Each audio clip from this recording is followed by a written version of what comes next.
Hello friends, welcome to your own channel daily stock. तो आज हम आपको स्कूबी डे गारमेंट्स लिमिटेड के बारे में शेयर एनालिसिस बताने वाले हैं और साथ ही में आपको ये भी बताएंगे कि कंपनी क्या काम करती है, उसके कैश फ्लोज कैसे हैं, कंपनी का शेयर प्राइस चार्ट बताएंगे, शेयर होल्डिंग पैटर्न बताएंगे, एंड क्वार्टरली रिजल्ट का एनालिसिस करेंगे कि कंपनी पहले कैसा परफॉर्म कर रही थी और अब कैसा कर रही है।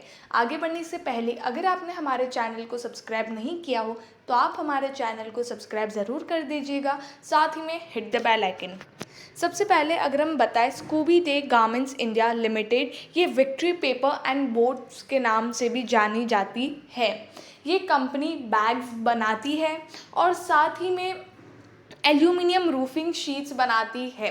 मतलब कि जैसे कि अपने घर के ऊपर जो छपरे लगे हुए होते हैं और उसमें डिफरेंट मटेरियल के साथ ये कंपनी बनाती है और ये डायरेक्टली अपने कस्टमर को ही सेल करती है।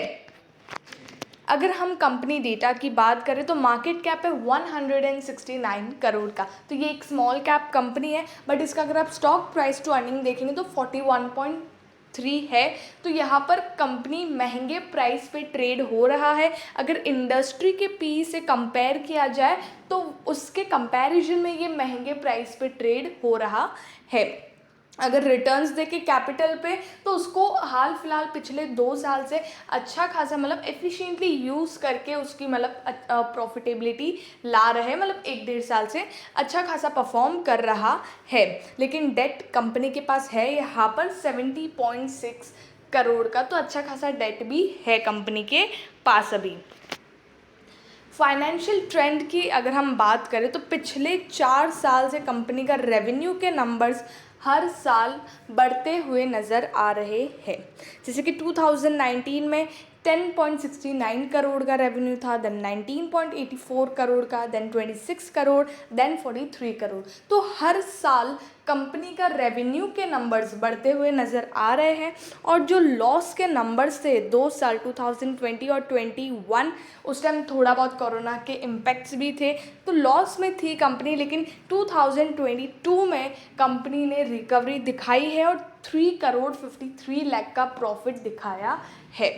तो यहाँ पर कंपनी फाइनेंशियल ट्रेंड के बेसिस पे देखें तो कंपनी में अपॉर्चुनिटी दिख रही है और कंपनी में पॉजिटिव कंपनी का फाइनेंशियल ट्रेंड भी दिख रहा है। रेवेन्यू के नंबर्स भी बढ़ते जा रहे हैं और जो प्रॉफिटेबिलिटी वो भी अभी जो लॉस था उससे कन्वर्ट होकर कंपनी अभी प्रॉफिट्स में भी आ गई है।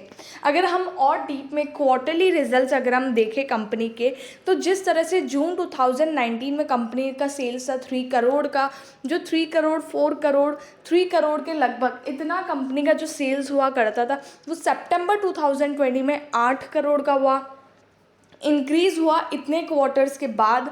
आफ्टर दैट सितंबर 2021 में फिर से 6 करोड़ पे आया। लेकिन अगर पिछले 3 क्वार्टर की बात करें तो कंपनी का revenue 11 crore 78 lakh, then 14 crore 53 lakh and 13 crore 66 lakh. तो यहाँ पर कंपनी 10 करोड़ से भी ज़्यादा रेवेन्यू करती हुई नज़र आ रही है, वो भी एक क्वार्टर में। जो 2019 में पूरे साल में कंपनी ने 10.5 करोड़ का रेवेन्यू किया, वो अभी एक क्वार्टर में 10 करोड़ से ऊपर रेवेन्यू कर रही है। तो इन चीज़ों को भी ध्यान रखना चाहिए।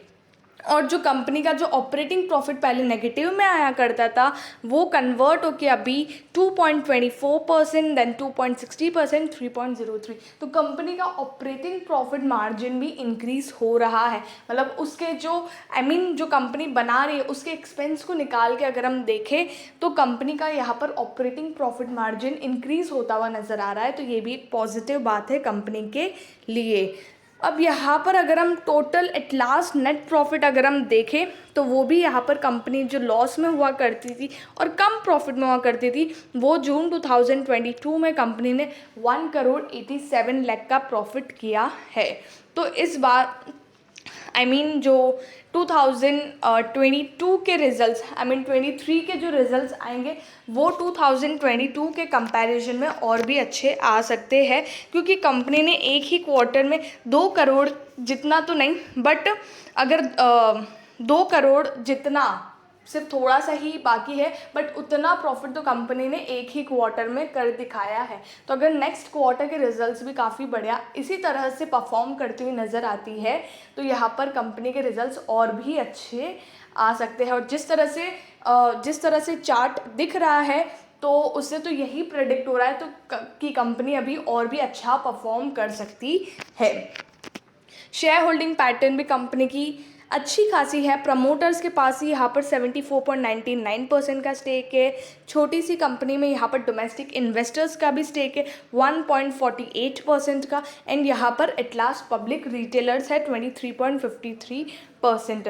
तो यहाँ पर 3 ही इन्वेस्टर्स है, promoters, domestic investors and retail investors.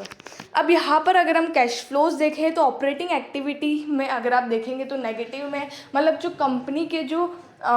Company के ऑपरेटिंग एक्टिविटी से जो प्रॉफिट जो कैश जनरेट हो रहा है वो फिर से उनको उसी में इन्वेस्ट करके अपने बिजनेस को ग्रो कर रही है। यहाँ पर इन्वेस्टिंग में नेगेटिव कैश फ्लोज है एंड फाइनेंसिंग एक्टिविटी में यहाँ पर पॉजिटिव कैश फ्लोज है। तो ओवरऑल कंपनी कंपनी के कैश फ्लोज भी काफ़ी अच्छे है।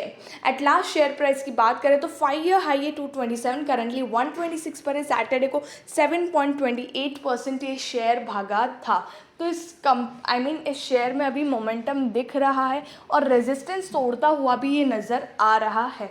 और जिस तरह से अगर पिछले 1 साल के हाई से देखें तो अभी भी ये शेयर 30% टूटा हुआ है। ठीक है, तो अगर शॉर्ट टर्म पर्सपेक्टिव या लॉन्ग टर्म पर्सपेक्टिव से शेयर में निवेश करना है तो आप इस शेयर में निवेश कर सकते हो। आई होप आपको स्कूल बीटे गारमेंट्स के बारे में सब कुछ समझ में आ गया होगा। अगर आपको वीडियो अच्छी लगी हो तो please like and share and subscribe our channel. Thank you.